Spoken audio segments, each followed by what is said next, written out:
Welcome to the Ringer NFL show. I'm Sheil Kapadia. Breaking news, big news in the NFL. Ravens fire John Harbaugh after an 18-year stint. We're going to talk about every aspect of this story. Was it the right move for the Ravens? Who will be the next guy to coach Lamar Jackson? And where does John Harbaugh end up? Does he get one of these head coach openings around the NFL? To talk about it all, we've got my friend from the Ringer, Diante Lee. Let's take a break. We come back. We talk John Harbaugh. The Ringer NFL show is presented by FanDuel. FanDuel's got it all. Same game parlays, quick bets for jumping in live and your way so you can build the bet that fits your play.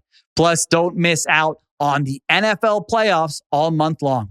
Download the FanDuel app or head to FanDuel.com/RingerNFL to get started. 21 plus and present in select states, or 18 plus and present in D.C., Kentucky, or Wyoming. Gambling problem? Call 1-800-GAMBLER or visit rg-help.com. Call 1-888-789-7777 or visit ccpg.org/chat in Connecticut.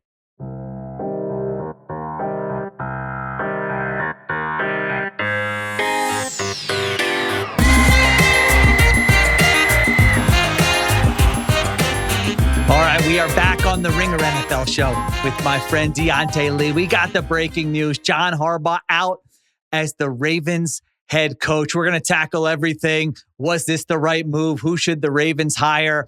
And where will John Harbaugh end up? But Diante, I saw a tweet from yours right after the news broke, and you said, had to happen, had to. So explain why you think the Ravens had to make this move. I mean, things just kind of run their term, right? Like, I think that this is actually one of the few times, and there's been a lot of heat, right, on John Harbaugh, on Lamar Jackson, I would say really since the 2022 AFC Championship game.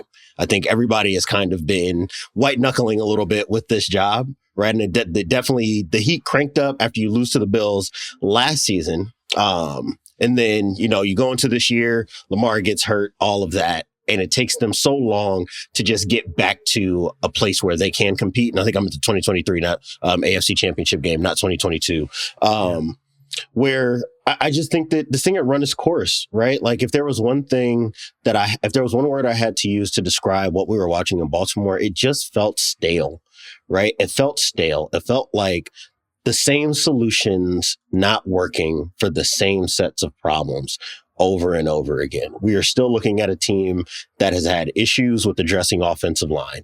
We're looking at a team that still is struggling to utilize its wide receiver core, and its wide receiver core is probably just not developed at the rate that we would like to see. We're still seeing this team kind of wading in the water of trying to find a defensive identity after Mike McDonald. And you have these losses when you have these double-digit leads. And I think that the way the season opened in the first 2 weeks ended up telling the story for what ultimately undid John Harbaugh's tenure. Not a bad coach. I think that on the market, he will be a very big draw. But right now in Baltimore, I think that they just need to turn the page. And now it's one of those welcome to the real NFL moments. Like you don't really get to keep a coach for 2 decades the way that Baltimore has these days, right? And with the $75 million cap hit at quarterback, that means now that this has to be built around the quarterback trying to get you over the hump. And I don't know if that was happening to maximal effect in Baltimore for the last couple of years.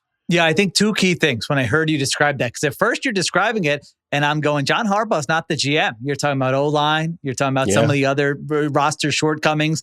And that is not, the way they're set up is Eric DaCosta is the GM. He loves the draft. He's talked about the draft. He takes great pride in putting together a roster. And John Harbaugh, even though he's been there for 18 years, he is the coach, not the GM. So I think that's worth pointing out. But I think you nailed it. This isn't about John Harbaugh's a bad coach. John Harbaugh stinks.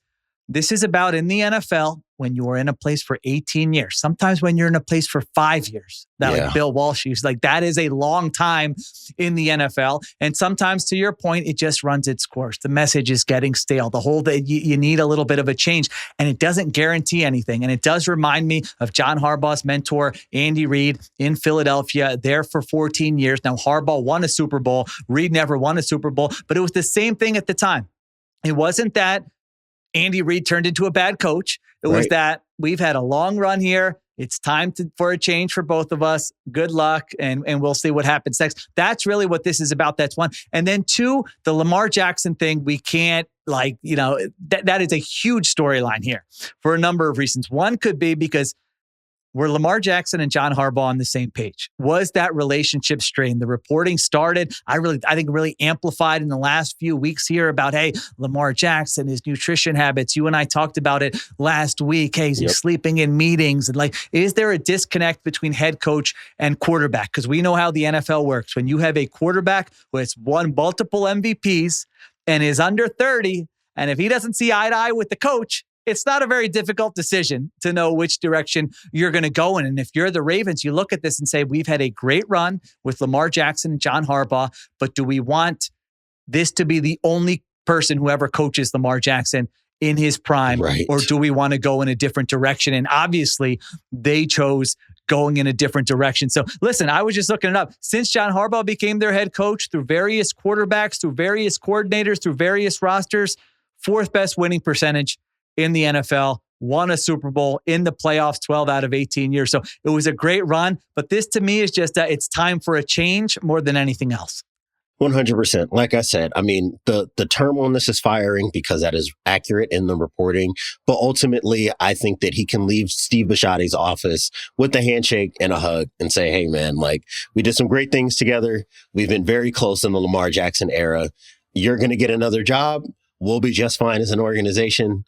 I think that it's probably just in everybody's best interest that we go in another direction, right? Maybe. And the handshakes and the hugs are when the camera's on or when 100%. they're being linked to reporters. Know NFL head coaches. When you get in the house, when you get in the car, it might not feel the exact same, right? And I do think that if you're John Harbaugh, you should be frustrated. I think it's totally fair if you're frustrated leaving this building, knowing all the opportunity that was in this organization's hands over the last half decade and to have squandered most of it, right? It's not just, Baltimore ended up on the wrong side of a bracket or, a kick bounced off of, an upright. And that was the difference between going to the Super Bowl and not. For the most part, we walk away from most of these seasons feeling like Baltimore left points on the field. Baltimore did not meet the moment when they needed to. Some of that's Lamar Jackson. Some of that's coaching. Some of that's the supporting cast around the both of them. Some of that has been roster issues, as you pointed out, with Eric DeCosta and some of the way that they've approached the draft and free agency. I do think if you want to be the most optimistic version of a Ravens fan, you take this to say, wake up call for everybody. We have to change the way that we've operated. We can't do what we did in 2005, 2006, in 2010, 2011. We can't do those things anymore because that just does not serve us in this era. We have got to kind of get with the times and pull this thing up to the way that most other teams are operating in this decade where, you're going to have to spend to bring in outside talent. You might have to be a little bit more aggressive in the draft for a team that's typically picking, in that playoff area, right? You're picking in the back end of the first round. You might have to be a little bit more aggressive. You're going to have to take more chances on players. I think that this should be a signal that the way that Baltimore typically does business doesn't have to change wholesale, but does need to be tweaked in some pretty major ways. Yeah, the playoff stuff you mentioned, I was thinking about it, the excuses that we make for Lamar Jackson, and I think you and I are probably on the same page, that most of them are valid. There are things out of his control that have happened in those games. But don't those apply to John Harbaugh, to like Zay Flowers fumbling? Against the Chiefs. Is that a coaching issue or is that a randomness issue? Mark Andrews dropping a 2-point conversion. Is that a coaching issue or is that just if football's weird sometimes? Tyler Loop missing that field goal. That's the very interesting part of this. If he makes that field goal on Sunday night in a wild game against the Steelers, are we having this conversation? Maybe we are. Maybe the Ravens are, just not about this coach. It might have been the coach on the other side of this game. I mean, that's crazy, isn't it? You can be in a place for 18 years and a missed field goal from 44 yards out could be the difference between whether you're moving on or not. So I'm not going the route of, oh my God, he was wrong. Then you're in a place for 18 years. You don't win. I understand why the Ravens did this. We'll see if they get a better coach or not. The last thing though, before we move on to that, Diante, this report I saw from The Athletic's Diana Rossini, I don't know if you saw this or not. This is a developing story as we record. She said a key pressure point in the John Harbaugh dismissal, according to those familiar with today's discussions, was his refusal to entertain any conversations about potentially moving on from offensive coordinator Todd Monken. And she says that Cliff Kingsbury who got fired by the Commanders in a wild day, is potentially a name to watch for the Ravens. And my ears perked up when I heard that, because I thought, man, I don't really feel like Todd Monken was the issue with this football team. And so I do wonder just about a guy like, Eric DeCosta feeling the pressure and other people feeling the pressure. We got to win a Super Bowl with Lamar Jackson. And do they have the answers, or do they not have the answers? Can they identify what the issues are, or can they not identify what the issues are? What did you make of that report about Monken? I think it doesn't necessarily pass my smell test. I think that the framing on that feels off. I'm not saying that Diana Russini's reporting is off. I'm saying the feeling on the wording of that feels off to me. What my read is that this was probably Eric DeCosta saying, hey, I have a guy for you to run our offense. And John Harbaugh may be saying, if I'm the one running this program, I'm telling you who I want to be my offensive coordinator. Yeah. I don't know if this was particular to Todd Monken. This might have been Eric DeCosta trying to pull a Howie Roseman and saying, hey, man, if you want to keep this gig, as long as you want to keep this gig, I'm going to have, this is my $75 million quarterback, right? For lack of a better term. And this is my roster, for lack of a better term. This might have been kind of a pulling rank, maybe type of thing. And maybe John Harbaugh says, hey, I'm not operating that way. And now you kick that up the chain to the team owner, and the team owner has to make a decision. I do think it's tricky. This is where you might feel really sour if you're John Harbaugh. Because if I'm him, I'm looking at this and saying, hey, in my 18 years, we go to the playoffs all the time. I basically never have a bad team. Why does Eric DeCosta is an Ozzie Newsome, right? Like, respectfully. And I like Eric DeCosta. I think he's made up of the right kind of stuff. I think his approach is right. When you hear him talk about free agency and how he values draft picks and all of those things and trying to retain the talent you have in your building for as long as possible, I think all of those are effective tentpoles to build a sustainable franchise today. However, I don't know if Eric DeCosta and the successes that he's had in walking those things out necessarily grants you the right to come in and say to John Harbaugh, who's a Super Bowl champion and is one of the best Ravens coach, if not the best Ravens coach of all time, to say, you can't have this gig anymore. If you have this gig, you have to do it on my terms specifically. And again, if that's where you kind of have that parting of ways, then I think ultimately you do have to turn the page as an organization. Yeah, I think more reporting will come out. Not the last time we're going to be talking about this. Let's take a break and then get to the $1 million question, where Diante might have said the $75 million question. Who is going to coach Lamar Jackson and the Ravens and get them over the hump? We'll do that when we come back. The Ringer NFL show is brought to you by FanDuel. Football fans, we've waited all season for this. It's time to flip the switch to playoff mode on FanDuel, America's #1 sportsbook. Right now, all FanDuel customers can get in on the action with a wild card reward for the NFL wild card round. Just pick your card and you can win up to a 100% profit boost. Head to FanDuel.com/RingerNFL for a chance to double your winnings for the NFL wildcard round. Play your game with FanDuel, an official sports betting partner of the NFL playoffs. 21 plus and present in select states, or 18 plus and present in D.C., Kentucky, or Wyoming. Opt-in required. Rewards are non-withdrawable. Restrictions apply, including bonus and token expiration, leg requirements, and max wager amount. See terms at sportsbook.fanduel.com. Gambling problem? Call 1-800-GAMBLER or visit rg-help.com. Call 1-888-789-7777 or visit ccpg.org/chat in Connecticut. All right, we're back on the Ringer NFL show. Diante, this is easily the best job available by my estimation. Stable ownership. They'll stick with a coach for a long time if he's doing a good job.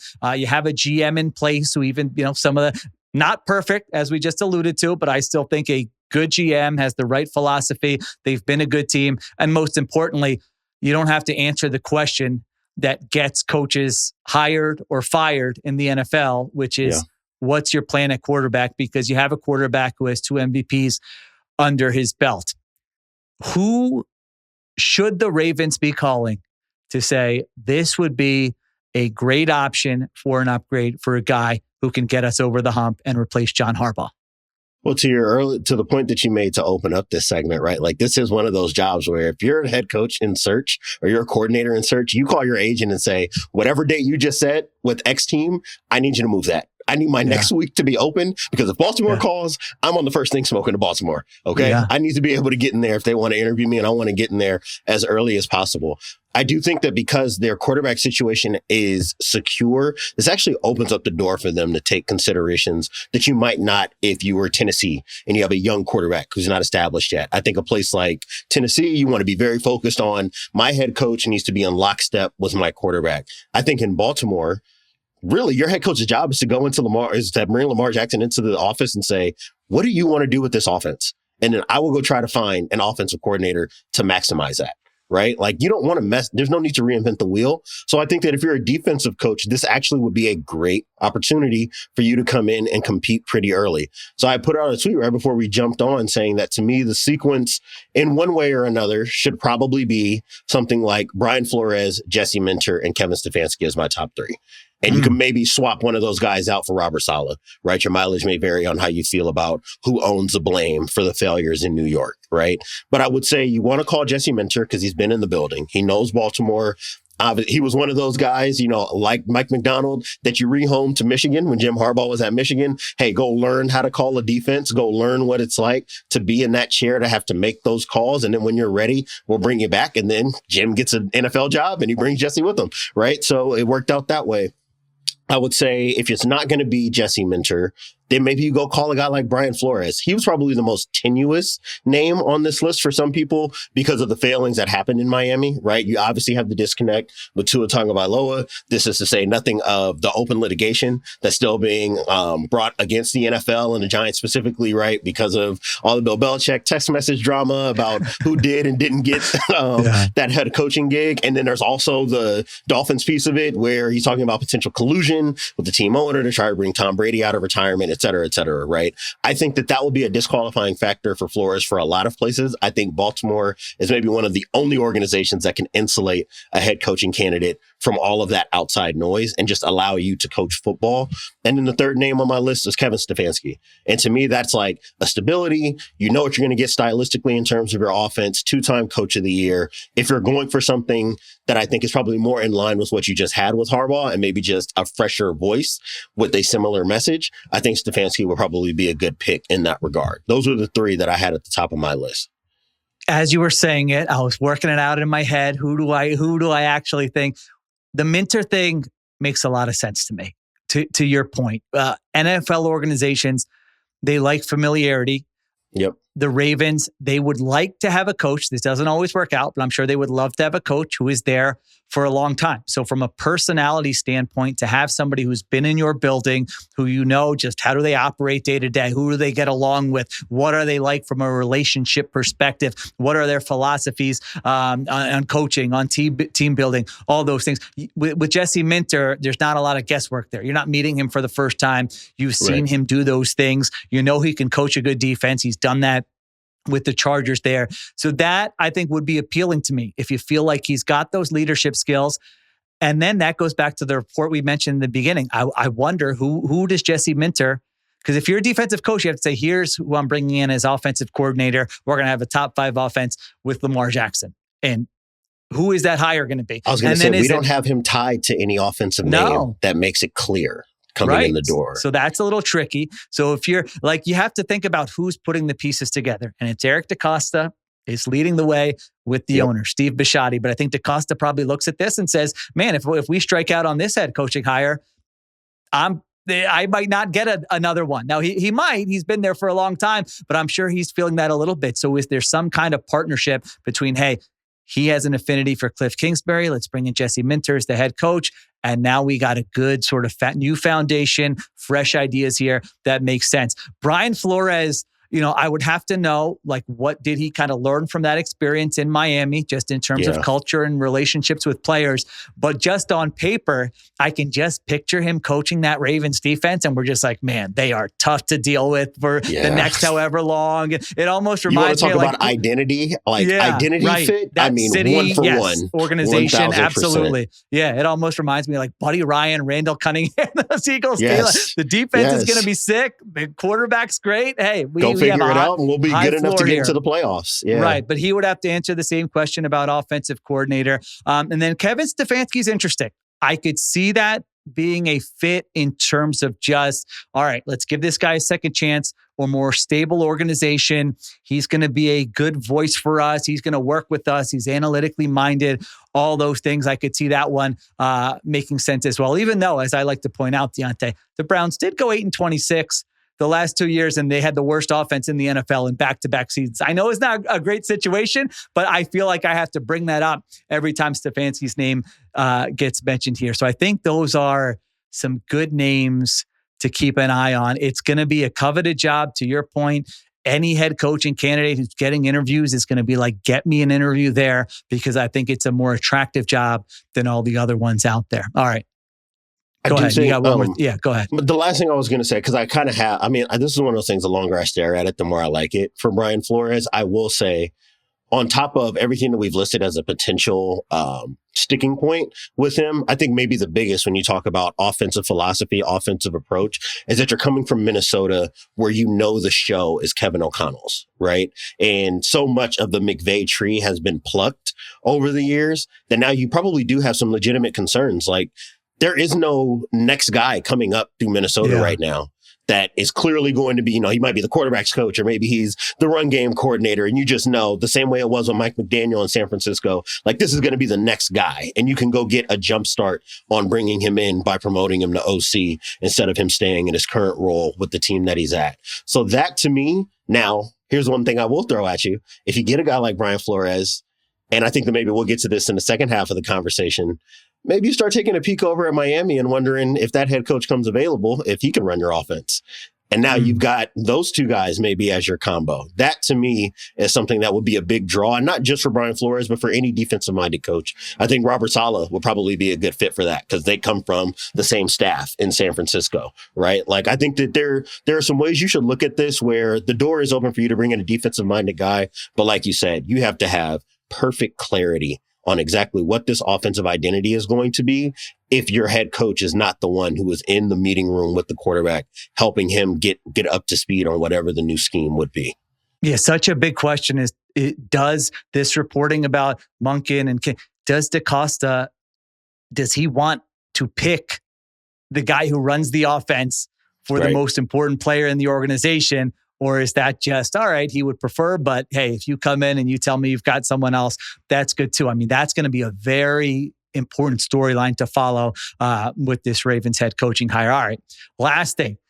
Now what for John Harbaugh? Because this is a bad group of head coaching candidates. I've been saying it for weeks. We talked about it with Pat Daugherty on the show this week. I mean, I saw before we came on, all due respect to him, but Jason Garrett's getting an interview with the Tennessee Titans, which might tell you all you need to know about what kind of... By the way, back in the day, Diante, I don't know if people remember this. I was working in Baltimore at the time.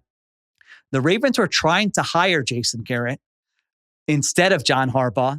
And Jerry Jones gave him the bag and said, stick around as our OC and you'll be the head coach eventually. And then they settled on John Harbaugh over Jason Garrett. So what a twist I can break Sliding out here doors, 18 years later that, a younger Sheil Kapadia remembers from his early days in sports journalism. But now what for John Harbaugh? Because you got 6 openings that are not the Ravens. So 7 total, 6 others. You got the Browns, the Titans, the Raiders, the Giants, the Falcons, and the Cardinals. I personally think every one of those teams should be calling John Harbaugh and say, we want you to interview for this job. And I could see him being a good hire for any of those. But there were 2 that really stood out to me when I was looking at this.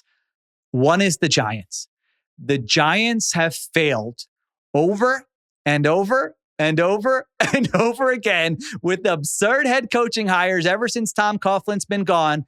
And now you have a guy who's going to bring stability, professionalism, who's going to raise the floor of your organization. And by the way, if you want to move on from Joe Schoen in a year, like you can do that because they're holding on to him now. So I thought the Giants really made sense to me here as a possible destination for John Harbaugh. If you're Harbaugh, that's like, all right, this is an organization that I can go to. If I bring them to the playoffs, I'm a hero. So that's one. And then the second one, Diante, that I thought about was the Atlanta Falcons, which might not strike everyone as the perfect fit, but there's only one spot among these 6 where there's no head coach and there's no GM.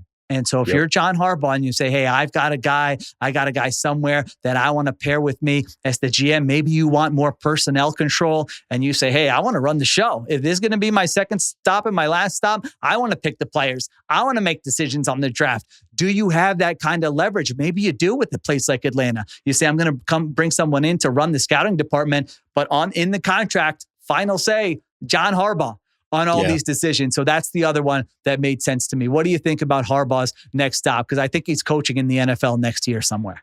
I do too. I think it would be wise for him to get right back into it, right? He's one of those names to me where you take too much time away, especially if Baltimore's successful. He's in his 60s. He looks young, but he's in his 60s. You don't have forever. Yeah. And what you don't want to do is wait for the perfect opening and then Baltimore makes a hire, they go make a deep playoff run, and then it looks like confirmation of whatever the narrative is that's out there about you and not being able to get over the hump. So if I'm ranking those three, which are also my top three for him, I would say number one is Atlanta because of the power vacuum, right? It's the same reason why we were talking about Bill Belichick a few years ago, really trying to angle for Atlanta because there was a power vacuum there at the time as well. And that was with Terry Fontenot, who obviously Bill Belichick would have tried to supersede in terms of, making decisions. But to me, if you're John Harbaugh, you can go to a place like Atlanta and you know that the talent is already set there. Obviously, there are some issues to work out with your quarterback situation. Michael Penix coming back from another knee injury, another knee surgery, so you don't know exactly what the status of him, what his status is going to be. And then you have Kirk Cousins, who I'm not sure what we're going to see at nearing 40, getting even closer to 40 if he does stick around in Atlanta, if the plan is to keep him because Michael Penix is hurt. So that part's not perfect. But everything else there is kind of headed in the right direction, right? Like Raheem Morris getting fired ultimately, I think Terry Fontenot's got to go, and this roster is maybe not as far along as we wanted it to be under that regime. So, Raheem Morris just kind of gets swept up in the change that's happening there. If John Harbaugh is there, you can take a Bijan Robinson, a Drake London. You can take an AJ Terrell. You can take your Jesse Bates and all these young pass rushers and feel like in the NFC South, I can go 10-7. And we will be hosting a playoff game, probably, right? And you should feel really good about that. I think that after that, you would probably look at New York, again, from a personality and identity to what the organization is looking for perspective. I think there's pretty good alignment there, right? They have been chasing the ghost of Bill Parcells really for a while. And that's what brought in a Tom Coughlin type. And then obviously they went and got Joe, they got Joe Judge after that, kind of chasing in that image. And they've been doing that for decades now, right? If it hasn't been Tomlin, it hasn't worked. Or Coughlin, excuse me, hasn't been Tom Coughlin, it hasn't really worked for them. So to me, I think you can go there as Harbaugh, and I think that you're going to find a good match between your personality and ultimately what this team wants to be. You have a young quarterback, which is going to open up some opportunities from a team building perspective, which I think you'd be really comfortable with. And then for me, and I kind of wanted to throw this at you with Tennessee, my hang up with the Titans isn't Cam Ward at all, right? I think Cam Ward's going to end up being a star.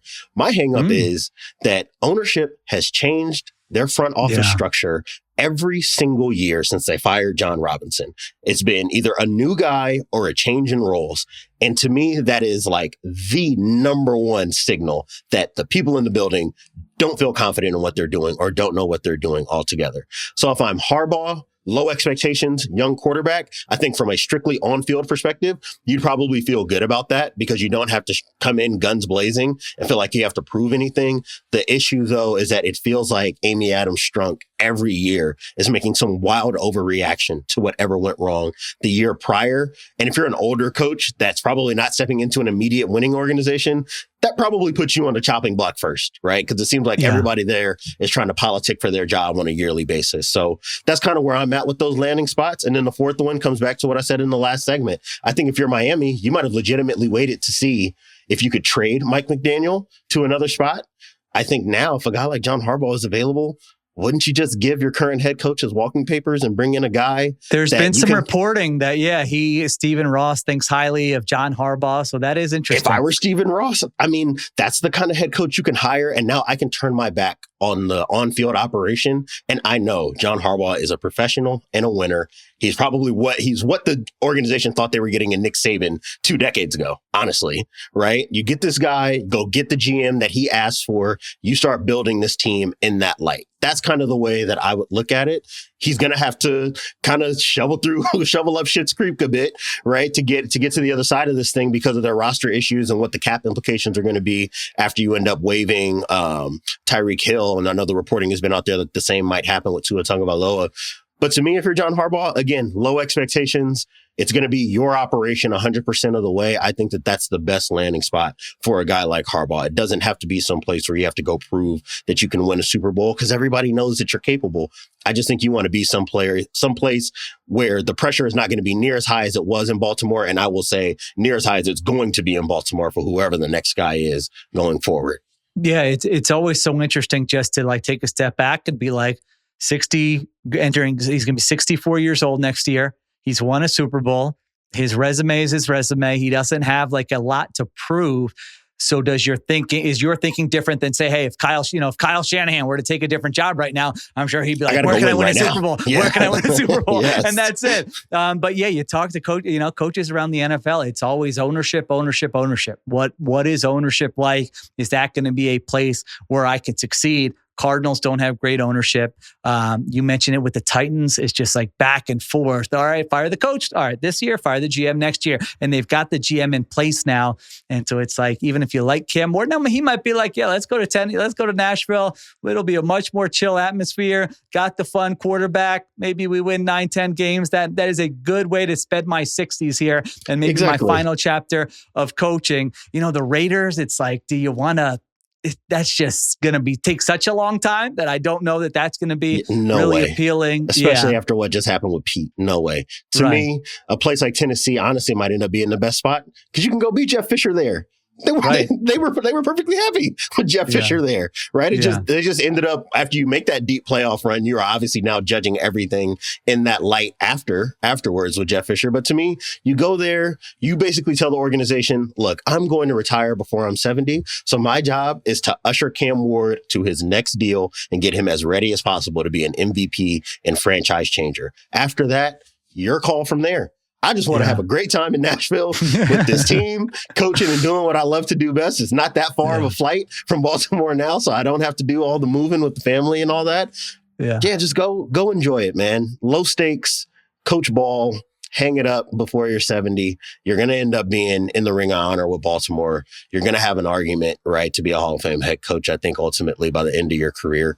Go get your 200 career wins, man, and ride off into the sunset. I think everybody will be just fine with that.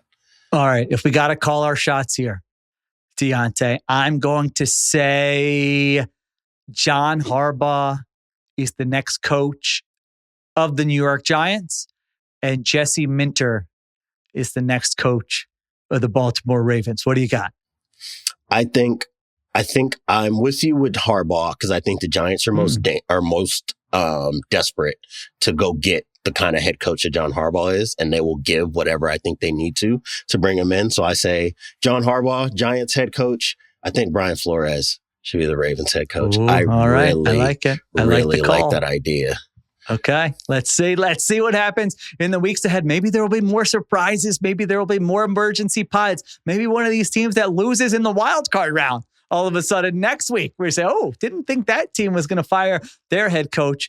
But here we are. All right. Thank you to Diante Lee for jumping on the emergency pod. Thank you to Christopher Sutton for producing, Stefano Sanchez on video editing, Kiera Givens on social, and additional production supervision by Conor Nevins and Arjuna Ramgopowell. I'm Sheil Kapadia. We'll talk to you next time on the Ringer NFL Show.